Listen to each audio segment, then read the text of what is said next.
आप सभी का स्वागत है एनिमे की इस दुनिया में। तो इस एपिसोड की स्टार्टिंग फ्लैशबैक को दिखाने से होती है, जहां पर 2000 साल पहले का डीमन किंग यानी एनोस उस वक्त के इंसानी हीरो कानून से ह्यूमंस और डीमंस के बीच में पीस लाने की बात कर रहा था। दरअसल एनोस के मुताबिक अगर वो अपनी लाइफ को एक मैजिकल एनर्जी में कन्वर्ट करे तो वो दोनों ह्यूमंस और डीमन वर्ल्ड के बीच में एक मैजिकल बैरियर तैयार कर सकता है, जिसके कारण आने वाले 2000 सालों तक ह्यूमंस और डीमंस के बीच में कोई भी फाइट नहीं होगी। जिसे सुनकर कानून हैरान रह जाता है कि एनोस खुद का सेक्रीफाइस देकर दुनिया में पीस लाना चाहता है और इस काम में वो भी उसका साथ देता है। जिसके बाद एनोस अपने मैजिक का यूज करके एक रेड क्रिस्टल तैयार करता है, जिसे कैनोन अपनी तलवार से डिस्ट्रॉय करता है और फिर तलवार एनोस के आर पार कर उसे हमेशा हमेशा के लिए खत्म कर देता है, जिसके चलते ह्यूमन और डीमन वर्ल्ड के बीच एक बैरियर क्रिएट होता है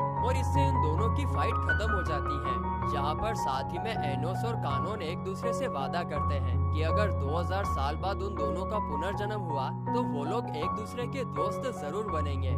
और फिर इसके बाद हमें 2000 साल आगे एनोस का पुनर्जन्म दिखाया जाता है, जिसे देखकर उसके पेरेंट्स काफी ज्यादा खुश होते हैं। और जब वे लोग उसका नाम रखने ही वाले होते हैं कि तभी एनोस खुद अपने मुंह से उन लोगों को नाम बताता है, जिसे सुनकर उनके पेरेंट्स के तो होश ही उड़ जाते हैं कि इतना छोटा सा बच्चा अभी से बोलने कैसे लग गया। इसके बाद सीन प्रेजेंट में शिफ्ट होता है, जहाँ पर हमें पता चलता है कि एनोस और मीशा को डीमन किंग एकेडमी में एडमिशन मिल गया है। और इतना ही नहीं बल्कि एंट्रेंस टेस्ट में एनोस ने टॉप किया है। तो वहीं आगे मीशा से एनोस को एक चौंकाने वाली बात पता चलती है कि यहाँ के लोग पिछले 2000 सालों से किसी और शख्स को डीमन किंग मानते आ रहे हैं, यानी कि किसी को पता ही नहीं है कि एनोस नाम का कोई डीमन किंग भी था। जिसे सुनकर एनोस मन में कहता है कि 2000 साल पहले उसके मरने के बाद जरूर किसी ने फेक डीमन किंग को एस्टेब्लिश किया है और उसी के कारण ये सब कुछ हुआ। इसके बाद टीचर क्लास में आकर सभी स्टूडेंट्स को बताती है कि उन लोगों को 3 ग्रुप्स में डिवाइड किया जाएगा और हर ग्रुप का एक लीडर भी होगा, जिसे एक मैजिक सर्कल को क्रिएट करके दिखाना होगा और जो इस मैजिक सर्कल को क्रिएट करेगा वही लीडर चुना जाएगा। जिसके बाद लीडर बनने के लिए एनोस अपना हाथ खड़ा करता है, लेकिन टीचर उसे मना कर देती है, शेमड़ी कहीं की, क्योंकि एनोस का खून मिलावट वाला है, बाकी सब जैसा प्योर नहीं है और इसीलिए तो वो डीमन किंग बनने के लिए मिसफिट है। अब ये मिसफिट कैसे डीमन किंग बनेगा वो तो हमें एपिसोड्स में बाद में ही पता चलेगा। और क्योंकि उसका खून मिलावट वाला है इसीलिए वो लीडर भी नहीं बन सकता। मगर एनोस टीचर को मैजिक सर्कल बॉन्ड क्रिएट करने के लिए चैलेंज करता है और वो उसे काफी आसानी से क्रिएट करके जीत भी जाता है। और वो यहीं पर नहीं रुकता है बल्कि वो सालों से लोग जिस मैजिक सर्कल को फॉलो करते आ रहे हैं उसे भी गलत ठहराता है और वो उसमें भी कई सारे चेंजेस करता है, जिसे देखकर टीचर भी हैरान रह जाती है, क्योंकि डीमन किंग फैमिली के बनाए हुए मैजिक सर्कल में चेंजेस करना कोई मामूली बात नहीं होती है। और फिर ये सब देखने के बाद टीचर को उससे इम्प्रेस तो होना ही था, वो उसे फटाफट से लीडर घोषित कर देती है।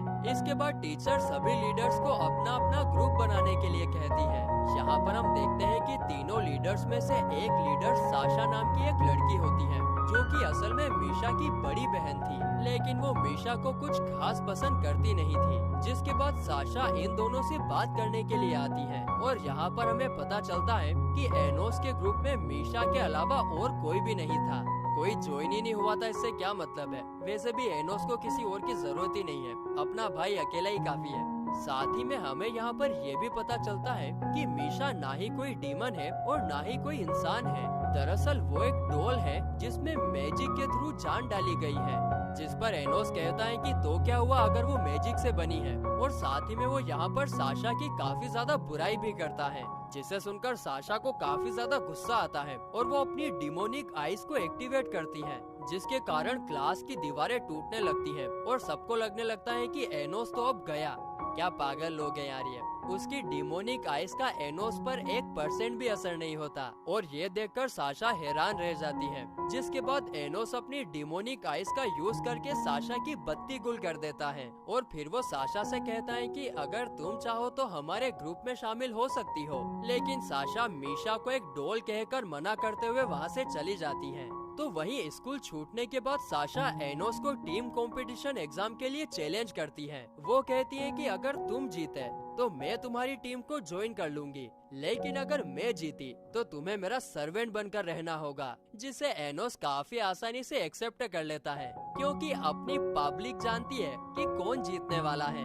इसके बाद हमें डायरेक्ट कंपटीशन का सीन दिखाया जाता है, जहां पर साशा अपने ग्रुप के साथ एक बड़े से कैसल में एनोस और मीशा पर नजर रखे हुई थी। तो वहीं एनोस के कहने पर मीशा भी एक साथ 3 डीमन कैसल क्रिएट करती है, जिसे देखकर साशा समझ जाती है कि उन तीनों में से 2 फेक हैं और एक है जो रियल है, और इसीलिए वो तुरंत अपने ग्रुप से उन लोगों पर हमला करने के लिए कहती है। लेकिन तभी उन लोगों को काफी बड़ा झटका लगता है क्योंकि एनोस उनके कैसल की तरफ ही आ रहा था। लेकिन इससे साशा को कोई फर्क ही नहीं पड़ता क्योंकि उसको तो लग रहा था कि उसके कैसल पर 3 लेयर डिमोनिक प्रोटेक्शन लगी है, उसका कोई कुछ नहीं बिगाड़ सकता। लेकिन हम तो जानते ही हैं कि एनोस कितना ज्यादा पावरफुल है। वो उस प्रोटेक्शन को 1 सेकंड में ही तोड़ देता है और पूरे के पूरे कैसल को अपने एक हाथ में उठा लेता है। और ये देखकर तो साशा हैरान रह जाती है, उसे यकीन ही नहीं हो रहा था कि कोई इतना पावरफुल कैसे हो सकता है भैया।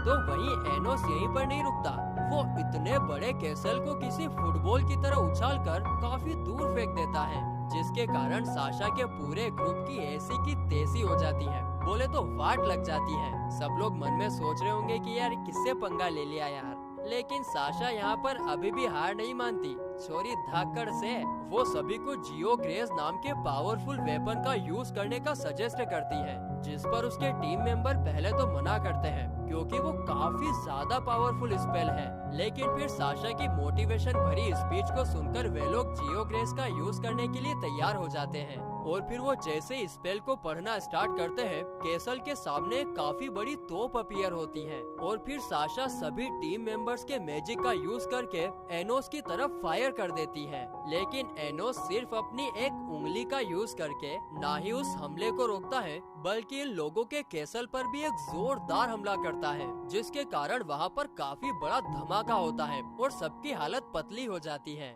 और फिर कुछ टाइम बाद एनोस साशा के सामने अपीयर होकर कहता है कि तुम्हें अपना प्रोमिस तो याद होगा ही सही है ना, तुम काफी पावरफुल हो, तुम्हें मेरे साथ काम जरूर करना चाहिए। जिस पर साशा साफ साफ मना कर देती है और अपनी डिमोनिक आइस का यूज करने वाली थी, मगर एनोस उसे भी डीएक्टिवेट कर देता है। अब साशा जो कि रॉयल फैमिली से बिलोंग करती है, उसका इतना बड़ा अपमान होने के बाद वो एनोस की टीम को ज्वाइन करने के लिए साफ साफ मना कर देती है और वो एनोस से कहती है कि इससे अच्छा है कि तुम मुझे मार डालो, और साथ ही में वो ये भी कहती है कि एक दिन मैं स्ट्रॉन्ग बनकर दिखाऊंगी और उस दिन तुम्हें मार कर रहूंगी। जिस पर एनोस कहता है कि छोटी बच्ची हो गया, अगर मुझे मारना इतना आसानी होता तो 2000 साल पहले ही कोई ये काम कर चुका होता।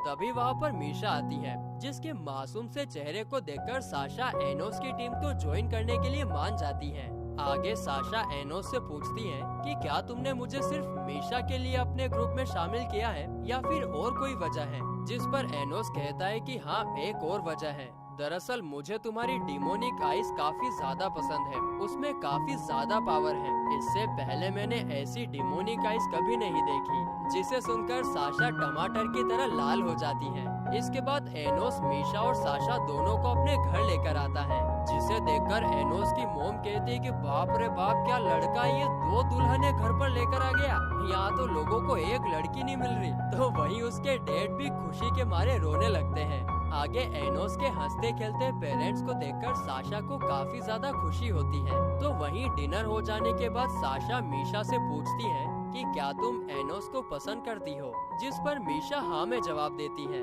इसके बाद एनोस दोनों लड़कियों को उनके घर तक छोड़ने के लिए जाता है। तो वहीं मीशा के अंदर जाने के बाद साशा एनोस से बात करने के लिए वापस बाहर आती है। कुछ तो होने वाला है महाराज।